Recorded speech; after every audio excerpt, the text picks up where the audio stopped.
అంటారు. మేడం, మానవత్వం గురించి మీరా మాట్లాడేది, మానవత్వం గురించి మాట్లాడే అర్హత మీకు లేదు. ఎవరు? నాకు మానవత్వం గురించి అర్హత లేదా? ఎందుకండి? నాకెందుకు లేదు? ఎందుకు లేదు? సమాధానం చెప్పాలి. నాకెందుకు లేదు మానవత్వం? నేనేం చేశానని నాకు మానవత్వం లేదు? మీ కార్ల కింద మీరు జనాలను టైర్ల కింద వేసి నలుపుకుంటూ పోతుంటే మానవత్వం గురించి మాట్లాడే హక్కు మీకెక్కడుందండి? మీరేమో ఇలా అంటున్నారు. వైసీపీ నేతలు మటుకు వరుసగా ఎవరైతే కూటమి ప్రభుత్వ వైఫల్యాన్ని ప్రశ్నిస్తుంటే అక్రమంగా అరెస్టులు చేస్తున్నారు, దాడులు చేస్తున్నారని కూటమి ప్రభుత్వంపై వైసీపీ వాళ్ళు మండిపడుతున్నారు. మరి వైసీపీ వాళ్ళు మండిపడ్డం, బయట మండిపడ్డం కాక అసెంబ్లీకి వెళ్ళి మండిపడవచ్చు కదా, అసెంబ్లీకి వెళ్ళి సమాధానం చెప్పుకోవచ్చు కదా, అసెంబ్లీకి వెళ్ళి చెప్పొచ్చు కదా పూర్తి మద్యపాన నిషేధం చేశాము మేము, అయినా మేము ఓన్లీ క్యాష్ పద్ధతిలో ఎందుకు మేము మద్యం కుంభకోణం చేశాము అని అసెంబ్లీకి వెళ్ళి చెప్పాల్సిన బాధ్యత వైసీపీ వాళ్ళకి లేదా? రిషికొండని ఎందుకు గొరిగేశారు అన్న సమాధానం చెప్పాల్సిన అవసరం వైసీపీకి లేదా?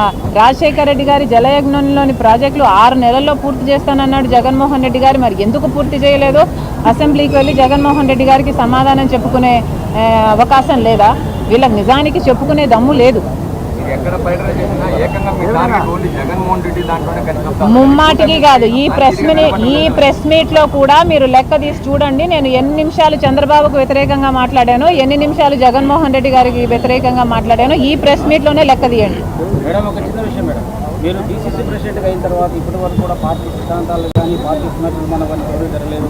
కేవలం లైమ్ లైఫ్ లో మీరు ఒక్కరే కనిపిస్తున్నారు. అంటే సూపర్ ఇమేజ్ ఏమైనా క్రియేట్ చేసుకుంటున్నారా? నేనేమి క్రియేట్ చేసుకోవాలని చూడటం లేదు.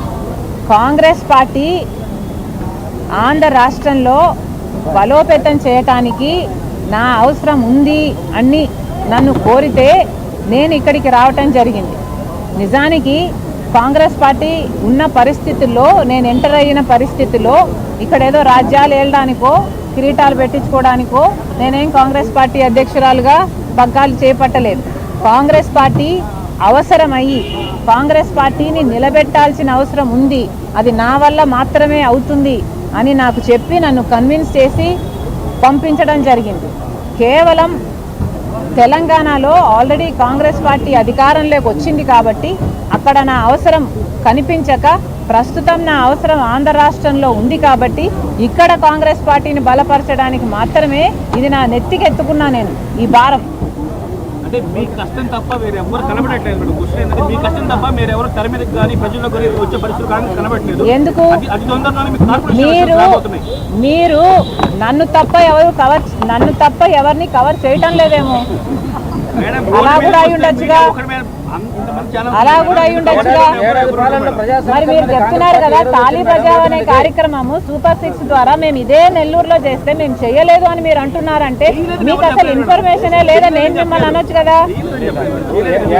మీరు సరిగ్గా కవరేజ్ చేయండి. అందుకే చెప్తున్నాను, ఇంతమందికి చెప్తున్నాను, మీరు సరైన కవరేజ్ కాంగ్రెస్ పార్టీకి ఇవ్వండి. జగన్మోహన్ రెడ్డి గారికి వ్యతిరేకంగా నేను మాట్లాడితేనే ఇగో ఇందాక మీరు అన్నట్టు అది మాత్రమే కాదు నా అజెండా.